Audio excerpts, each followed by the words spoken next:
오늘 우리가 돌아볼 말씀은 구약성경 400페이지, 구약성경 400페이지, 룻기 4장 1절에서 8절입니다. 룻기 4장 1절에서 8절. 보아스가 성문으로 올라가서 거기 앉아 있더니 마침 보아스가 말하던 기업 물을 자가 지나가는지라. 보아스가 그에게 이르되 아무개여 이리로 와서 앉으라 하니 그가 와서 앉으매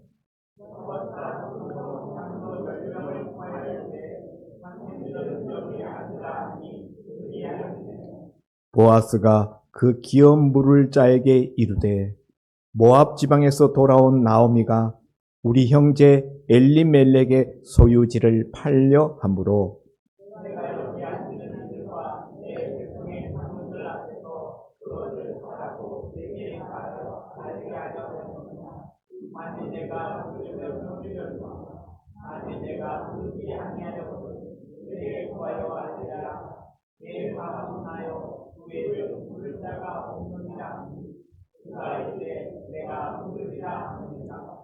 보아스가 이르되 네가 나오미의 손에서 그 밭을 사는 날에 곧 죽은 자의 아내 모압 여인 룻에게서 사서 그 죽은 자의 기업을 그의 이름으로 세워야 할지니라 하니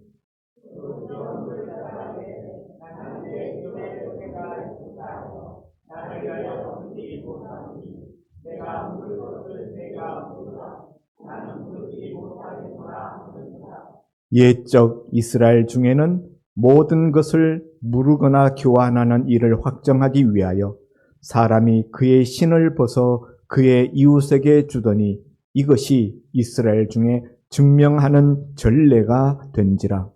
이에 그 기업 물을 자가 보아스에게 이르되 내가 너를 위하여 사라 하고 그의 신을 벗는지라. 아멘. 우리 말씀 듣기 전에 먼저 우리 좌우에 계신 분들하고 인사 나누겠습니다. 참 좋은 날입니다. 잘 오셨습니다.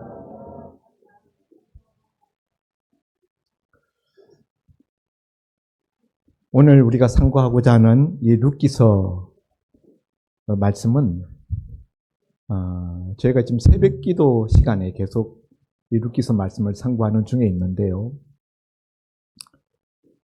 이제 다음 차례가 지난 토요일까지 3장 마지막 절까지 우리가 말씀을 나누었고 이번 이제 새로 새벽기도 시간에 나눠야 될 차례가 오늘 이 4장 1절 이하의 말씀입니다. 그런데 이 말씀을 묵상하는 중에 이거 새벽기도 시간보다 우리 대예배 시간에 이 말씀을 나눴으면 좋겠다 싶어서 오늘 이 말씀을 들고 주일 예배 강단에 섰습니다. 모압 땅에 남편과 함께 두 아들과 함께 흉년을 피하여서 이주했던 나오미는 10년 이주 생활 끝에 남편도 세상 뜨고 두 아들 말론과 기론도 세상을 뜨고 그곳에서 가정도 완전히 몰락하고 재산도 완전히 거지꼴이 되었습니다. 그렇게 빈손으로 베들레헴 땅으로 돌아오게 되는데 그때 아주 빈손은 아니었어요. 왜냐하면 모압 며느리 룻이라는 큰 며느리가 시어머니 나오미를 따라왔기 때문입니다. 그리고 이 룻이 시어머니를 위하여서 들판에 나가서 추수철에 이삭 줍기를 하면서 시어머니 나오미를 정성껏 공양하였습니다. 그런데 그 며느리 룻이 이삭 줍기 하러 나갔던 들판이 누구의 밭이었는가 하면은 나오미의 남편 엘리멜렉에 가까운 친족인 보아스라는 사람의 밭이었습니다. 보아스라는 사람은 베들레헴의 유력한 자였습니다. 그리고 그 보아스가 며느리 룻에게 지나칠 정도의 그런 친절을 베푸는 이야기를 듣고 시어머니 나오미는 여기에 하나님의 인도가 있는 것 같다라는 생각을 하고 그 젊은 며느리 룻을 보아스와 결혼시킬 그런 계획을 짜게 됩니다. 그래서 추수 끝나는 맨 마지막 날 타작마당에 가서 보아스가 잠자리에 들 때까지 기다렸다가 어느 곳에 눕는지를 보았다가 그가 잠들었을 때 그 발치 이불을 들고 들어가서 거기에 누우라. 이렇게 시어머니 나오미가 며느리를 코치합니다. 며느리 룻은 시어머니가 시키는 좀 이상한 어떻게 보면 해괴망측한 그런 지시를 군소리하지 않고 그대로 순전히 순종하여 따릅니다. 그렇게 보아스의 타작마당, 보아스의 누운 이불 발치 들고 들어가서 며느리 룻이 누웠을 때 보아스가 잠자다가 깜짝 놀라서 자기 발치에 누군가가 누워있는 것을 깨닫고 너는 누구냐? 라고 소리칠 때 룻이 대답하기를 당신의 여종 룻입니다. 이렇게 대답하면서 당신의 옷자락으로 소녀를 덮으소서. 이는 당신이 우리 귀여운 물을 자이기 때문입니다. 이렇게 이야기를 합니다. 당신의 옷자락으로 소녀를 덮으소서라는 이 표현은 이스라엘 사람들이 관용적으로 쓰던 속담 같은 그런 표현으로서 청혼할 때 여자들이 남자에게 청혼할 때 쓰는 단골 멘트였다 하는 것입니다. 당신의 옷자락으로 소녀를 덮으소서. 당신에게 시집 가고 싶습니다. 청혼하는 거예요. 그리고 그와 같은 룻의 청혼을 받은 보아스는 그에게 내가 반드시 너의 그 말한 것을 내가 기업 물을 자로서의 책임을 이행하겠고 너에게 장가들겠다. 그런데 한 가지 문제가 있는데 나보다 더 우선순위자가 있다. 이스라엘에는 기업 물으는 법이 있었어요.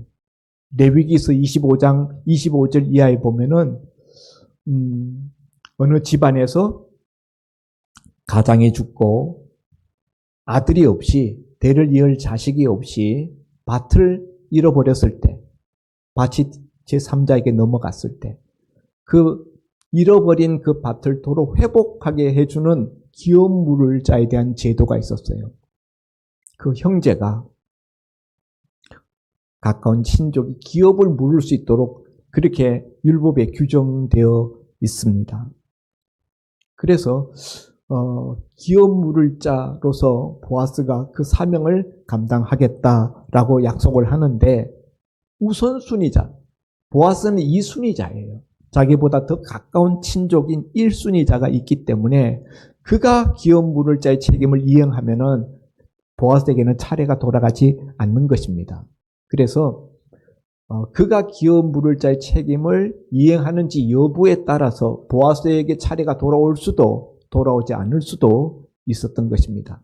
보아스는 룻과 그 밤에 새벽에 헤어지고 난 다음에 곧장 성문으로 갑니다. 성문에 가서 장로 10명을 소집해요. 그리고는 장로 10명을 소집한다라는 것은 어떤 의미가 있는가 하면요.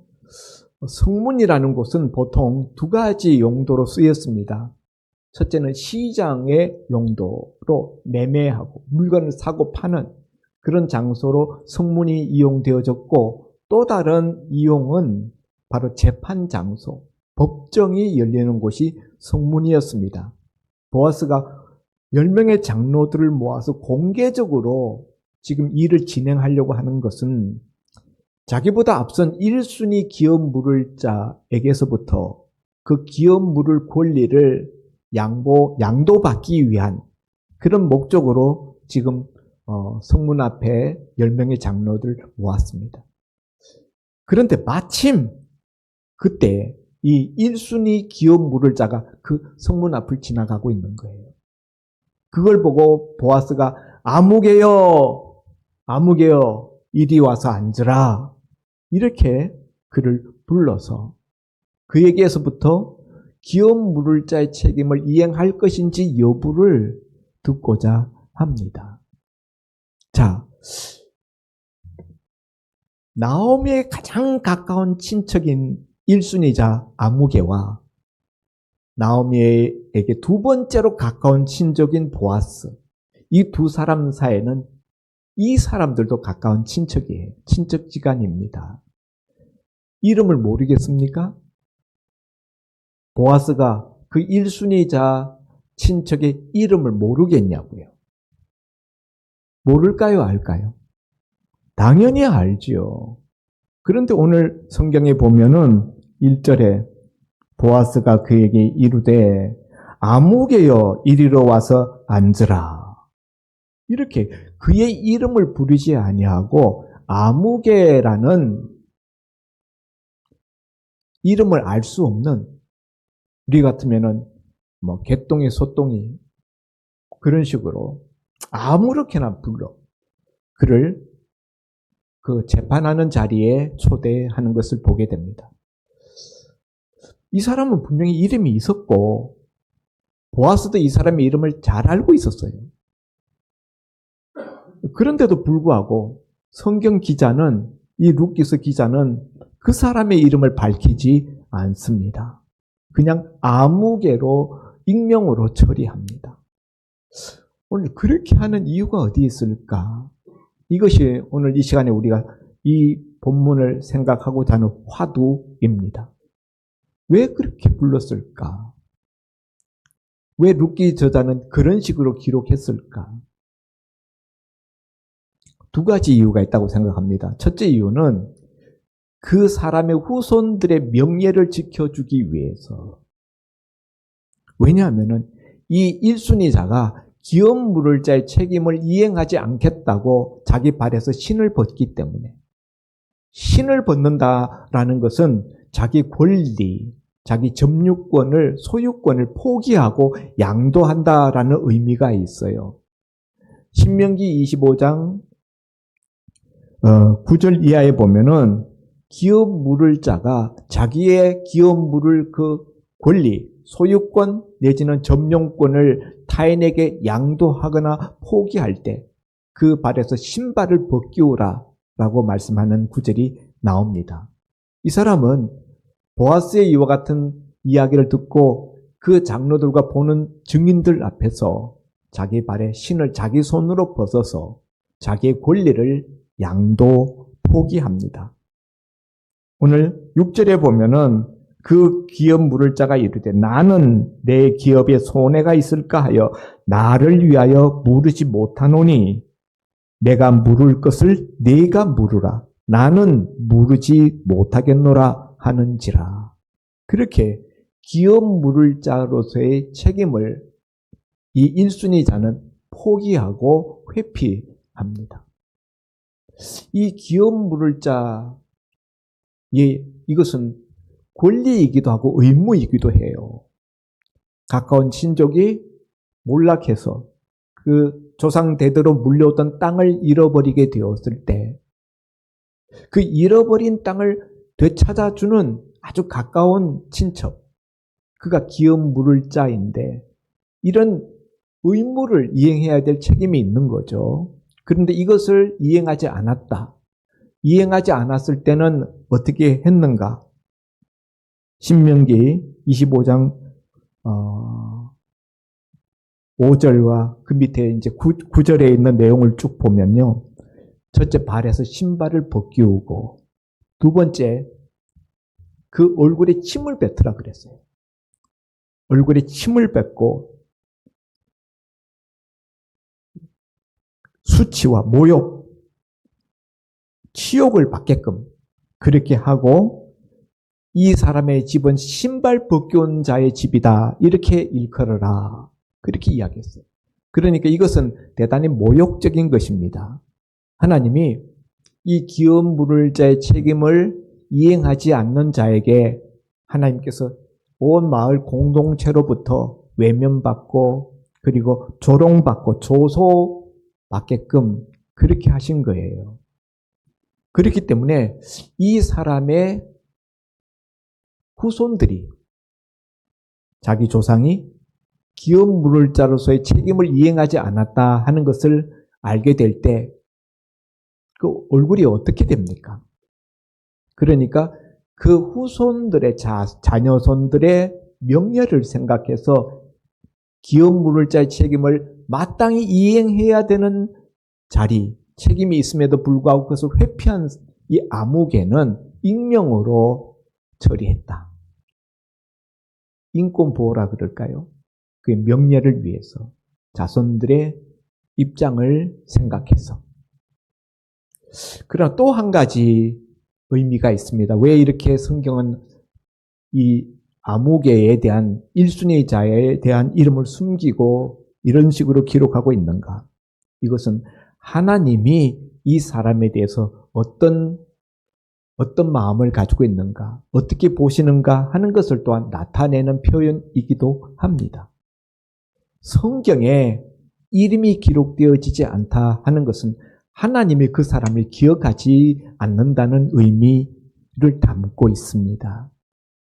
예를 들면은 우리가 누가복음의 부자와 나사로 이야기를 예수님이 하실 때 거지 나사로는 이름이 나와요. 그런데 그 반대편에 있는 부자는 이름이 나오지 않습니다. 그 당시 세상 사람들이 생각할 때는 거지는 이름을 몰랐겠죠. 그러나 부자는 온 세상 사람들이 다 아는 이름이었을 거예요. 그러나 하나님은 성경에는 그 부자의 이름은 익명으로 그냥 처리해서 부자, 한 부자라고만 기록되고 있는 것입니다. 하나님 앞에 기억될 거리가 없다는 거예요. 하나님 앞에는 기억될 만한 그런 존재가 되지 못하기 때문에 성경은 그냥 한 부자 이렇게 이야기하는 거예요. 그런 대표적인 또 다른 사람으로 우리가 애굽왕 바로 왕을 이야기할 수 있겠습니다. 우리가 출애굽기 기사에 보면 바로 왕에 대한 기사가 많이 나와요. 모세와 더불어 싸웠던 그 바로라는 그 호칭은요, 이름이 아니에요. 많은 경우에 바로가 사람 이름인 줄 알고 오해하는 분들이 있는데, 바로는 우리식으로 이야기할 것 같으면 폐하, 황제 폐하, 이런 식의 호칭이에요. 왕을 부르는 인칭 대명사다. 특별히 애굽 왕을 부르는 인칭 대명사가 바로 우리가 잘 아는 원어는 파라오입니다. 파라오를 우리가 바로라고 이렇게 번역을 해 놓았습니다. 파라오라는 것은요, 애굽의 이집트의 모든 왕들을 다 파라오라고 하는 거예요. 왕을 통칭하는 인칭 대명사다. 여러 명의 왕들이 다 파라오예요. 아브라함 때도 파라오, 모세 때도 파라오, 이삭 때도 파라오. 다 바로 왕이에요. 시대가 다 다른데도 불구하고. 그 이름이 아니기 때문에 왕을 부르는 통칭, 인칭 대명사이기 때문에 그렇습니다. 이집트의 왕은 세계 그 당시 최강대국인 그 제국의 왕입니다. 세상 사람들은 그 이름을 다 알죠. 그런데 성경에는 왕의 이름이 안 나와요. 그냥 바로로만 불러지지 그의 이름이 나오지 않는다. 하나님 앞에는 불려질 가치조차 없는 그런 존재였기 때문에 이름을 기록하지 않았다라는 거예요. 그러면 오늘 여기 보아스의 그 2순위자의 서열보다 앞서는 이 1순위자, 이 아무개는 왜 하나님이 그의 이름을 밝히지 않았는가?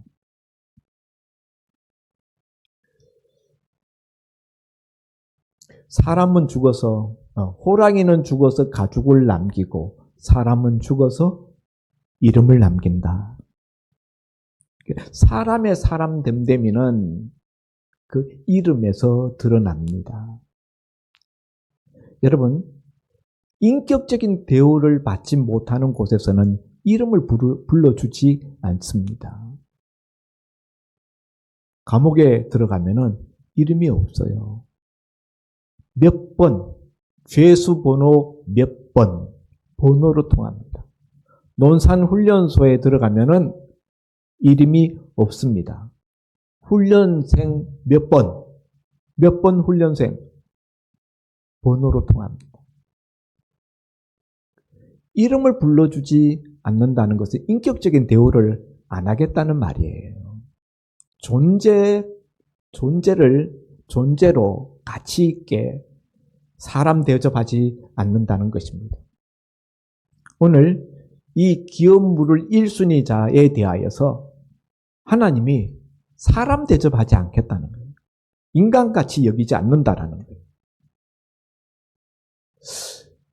세상 사람들이 볼 때는 다 유명하고 기억하는 이름일지라도 하나님이 볼 때는 기억되지 못하고 하나님께서 보실 때는 불러줄 가치조차 없는 그런 이름들이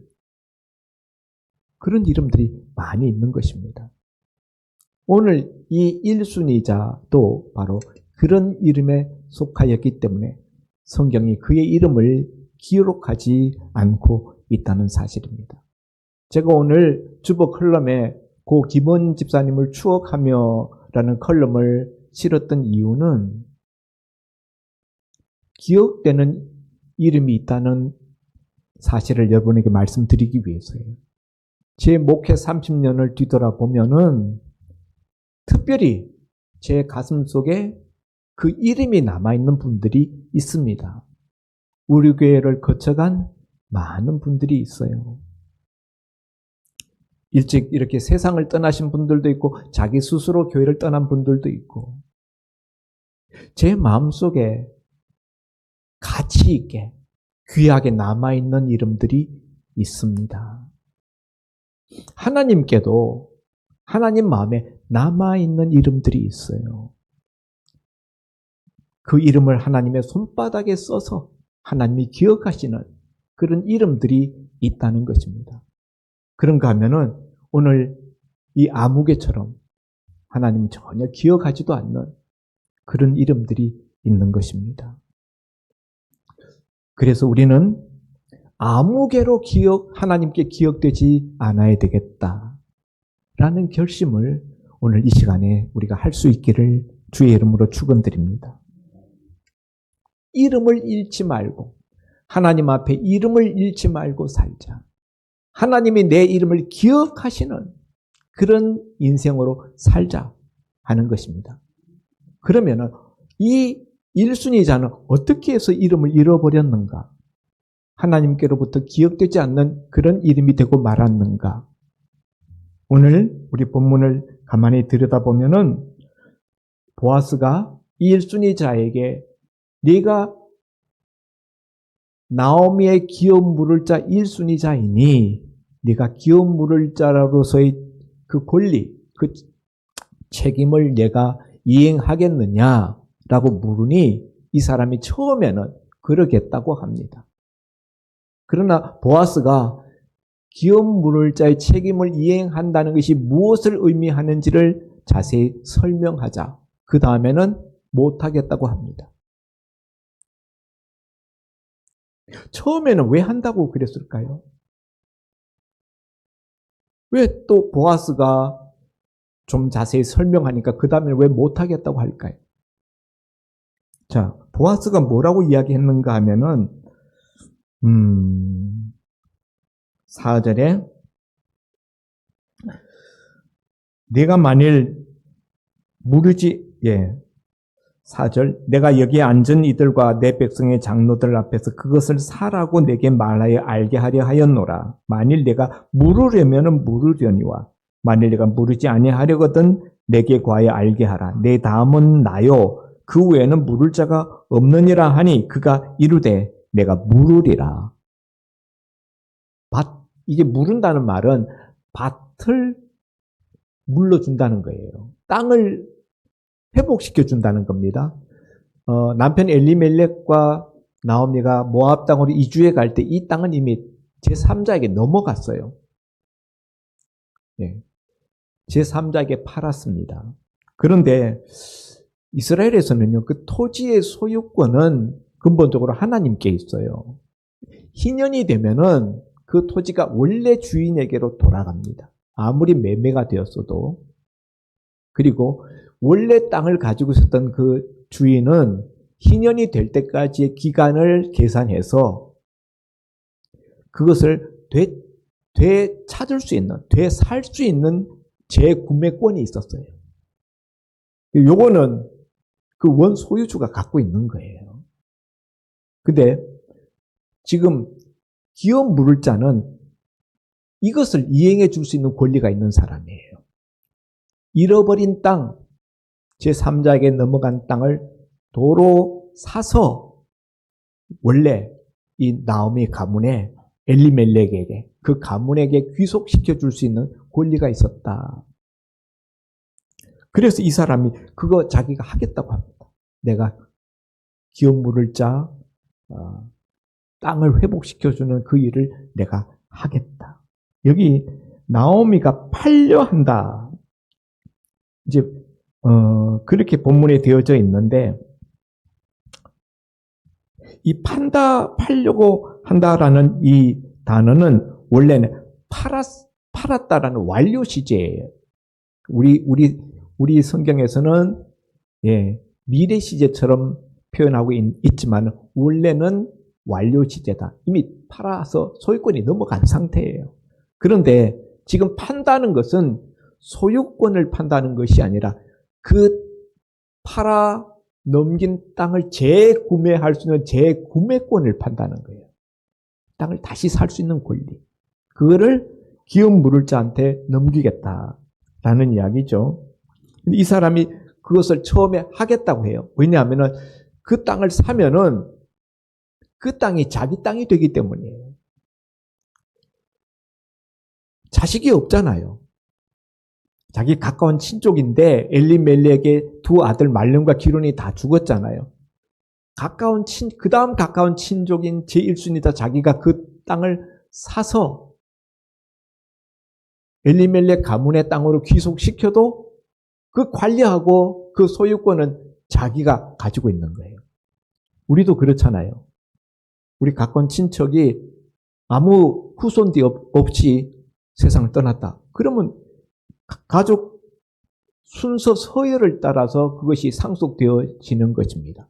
그러니까 이 1순위자 입장에서는 자기 돈으로 그것을 사도 그게 자기 것이 되기 때문에 기업 물을 그 권리를 이행하겠다는 거예요. 다만 이제 그렇게 했을 때 그 나오미의 가족들을 그 생계를 책임져 주는 그런 의무가 동반됩니다. 그러나 밥 먹여주는 거 그거 얼마나 들겠습니까? 그 땅을 자기가 경영하고 농사 지으면 훨씬 더 많은 이익이 생기니까. 그래서 그 땅을 사겠다고 그랬어요. 그런데 보아스가 나서서 내가 기업 물을 자의 그 밭을 내가 사는 날에는 5절에 보아스가 이르되 내가 나오미의 손에서 그 밭을 사는 날에 그 죽은 자의 아내 모압 여인 룻에게서 사서 그 죽은 자의 기업을 그의 이름으로 세워야 할지니라. 내가 그 땅을 사면은 땅만 사는 것이 아니라 며느리 룻에게 장가들어서 자식을 낳아서 그 자식 앞으로 내가 산 그 땅을 등기해 줘야 된다. 그래서 엘리멜렉 가문의 땅과 후손이 계속 이어지게 해야 된다. 이렇게 보아스가 설명하는 거예요. 그러니까 이 이야기를 듣고 내 돈을 들여서 땅을 사서 내 것이 될 줄로 생각했는데 결과적으로 보니까 그게 자기 것이 안 되고 엘리멜렉 집안의 소유로 등기가 넘어간 거예요. 자식을 낳으면 룻과 결혼하는 건 생각 안 했어요. 땅만 사주면 된다라고 생각했는데 보아스가 그 집안의 며느리 룻과 결혼해야 되고 기업 물을 자로서의 책임을 내가 온전히 이행하려고 하면은 자식을 낳아서 내가 산 땅은 룻과 사이에서 낳은 그 아들의 명의로 등기해줘야 된다. 그러니 그가 말하기를 나는 내 기업에 손해가 날까 하여 나는 못하겠다. 내 이익에 손해가 나겠기에 나는 못하겠다. 6절에 보면은 그 기업 물을 자가 이를 때 나는 내 기업에 손해가 있을까 하여 나를 위하여 물으지 못하노니 내가 물을 것을 네가 물으라. 나는 물으지 못하겠노라. 이 6절 한 절에 나라는 단어가 5번 나와요. 나. 내라는 건 나의 준말이잖아요. 그래서 이 사람은 기업 물을 자로서의 자기 책임과 의무를 또 권리를 결국 저버리고 자기 발에서 신발을 벗어줍니다.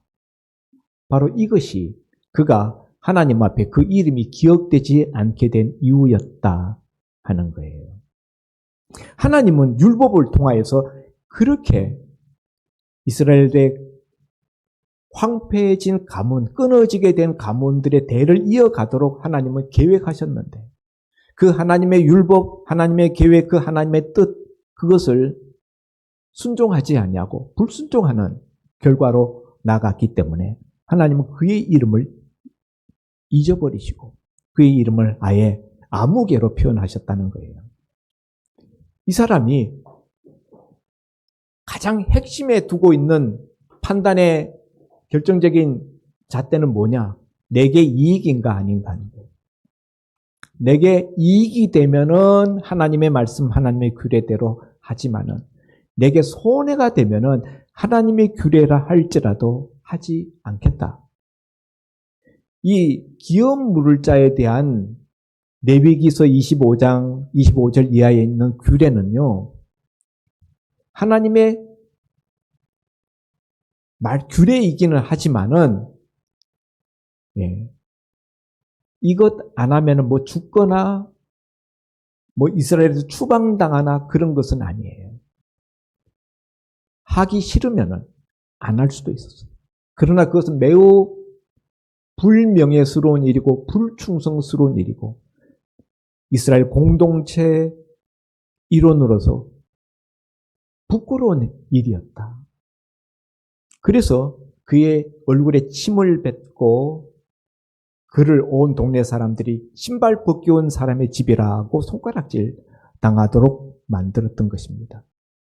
그러나 이 사람은 그런 걸 개의치 않습니다. 나는 내 이익이 중요해. 날 가지고 뭐라고 하든지 간에. 그리고 자기 권리를 그는 포기해버렸습니다. 기업 물을 자로서의 의무를 등져버렸습니다. 그런 그의 태도, 행동 때문에 하나님은 그의 이름을 룻기서에 단지 아무개로만 표시하고 있다는 사실이에요. 사랑하는 성도 여러분, 우리는 어떨까요? 우리는 하나님 앞에 어떻게 기억될 것 같습니까?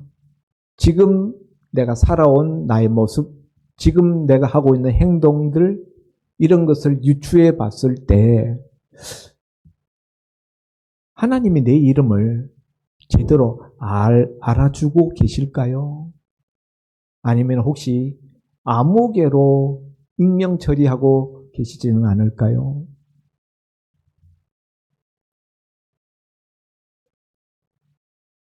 가장 결정적인 이유는요. 하나님이 주신 사명, 하나님이 일하라고 주신 그 자리, 그걸 외면했기 때문이에요. 1순위자라는 위치는 하나님이 그에게 주신 자리예요. 기업 물을 자로서의 책임을 이행하라고 하나님이 주신 자리예요. 우연 같지만 그 자리에서 그 의무와 책임을 이행해야 되는 것이 그 사람의 본분입니다.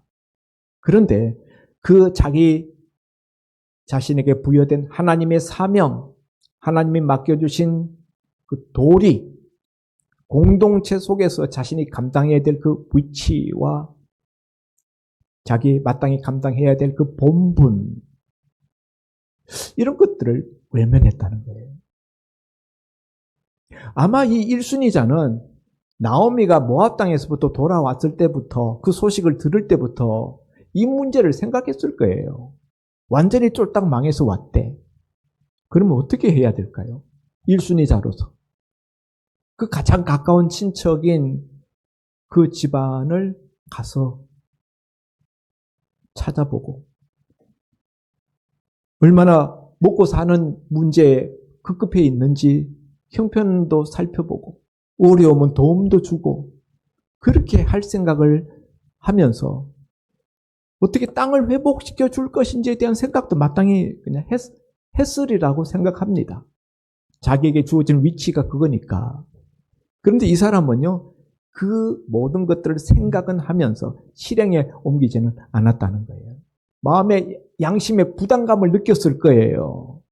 그러나 보아스가 찾아와서 아무개여 이리 와서 앉으라 부를 때까지 자기 마음속에 이 부담감, 이 나오미에 대한 부담감, 엘리멜렉 집안에 대한 기업 물자로서의 책임에 대한 부분, 그 부분에 대해서 이행할 결심을 하지는 않았다는 거예요.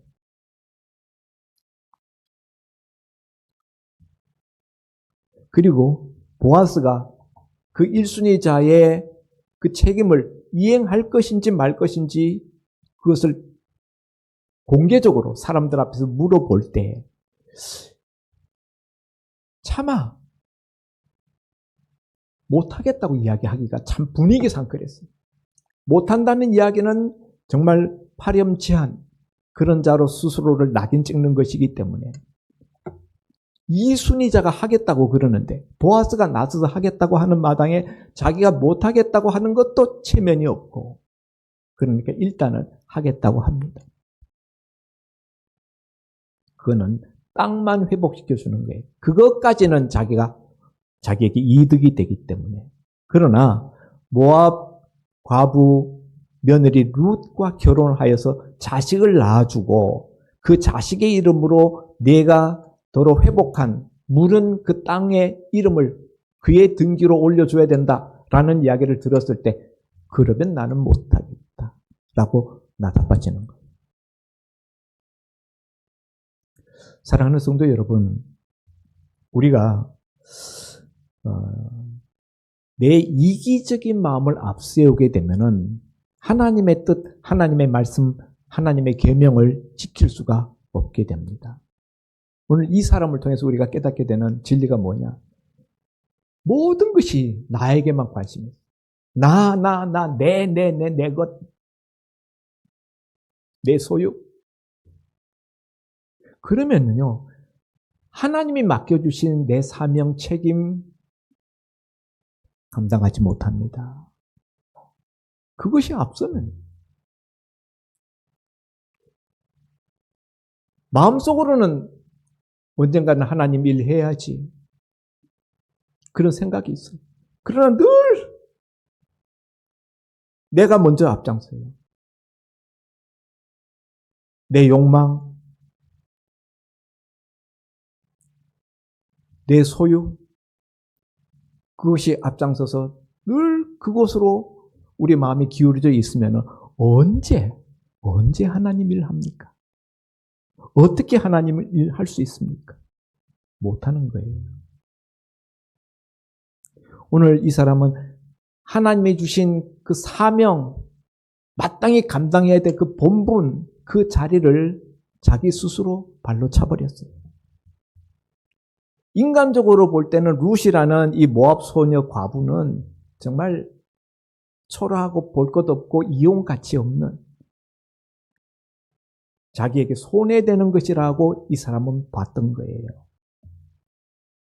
그 룻이라는 그 여자가 얼마나 복덩이인가 하는 것을 보아스는 보았어요.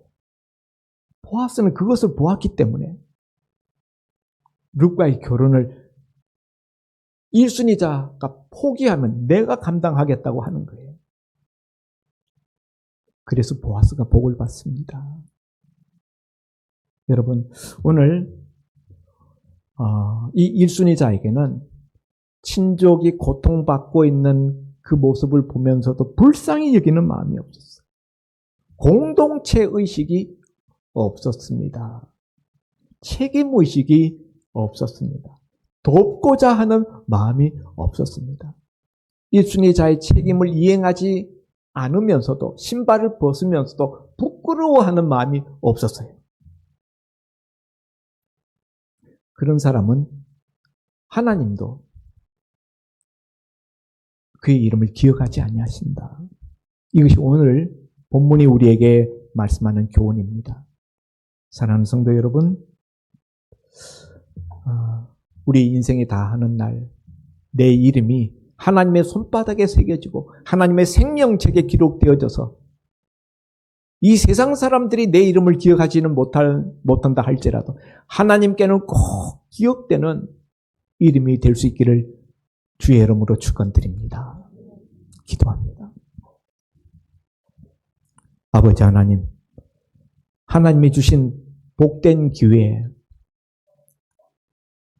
정말 하나님의 엄청난 축복을 받을 수 있는 그 1순위자의 자리 하나님이 주셨음에도 불구하고 이 1순위자는 자기의 눈이 어두워 자기의 욕망에 팔려 욕심에만 마음이 이끌려서 하나님이 주신 그 책임과 사명을 회피함으로 말미암아 하나님의 역사에서 이름이 지워지고 말았습니다. 하나님이 전혀 기억하지 않는 존재가 되고 말았습니다. 아버지 하나님, 하나님이 오늘 내게 주신 자리, 위치, 직분, 그 모든 것들이 뜻이 있어서 우리에게 이와 같이 하나님이 주신 줄 알게 하시고 내가 감당해야 될 본분과 사명과 책임을 감당할 수 있는 저희들 되게 하여 주옵소서. 그리하여서 하나님 앞에 이름 없는 자가 되지 않게 하시고 하나님이 기억하시는 이름이 되게 하여 주옵소서. 예수님 이름으로 기도하옵나이다.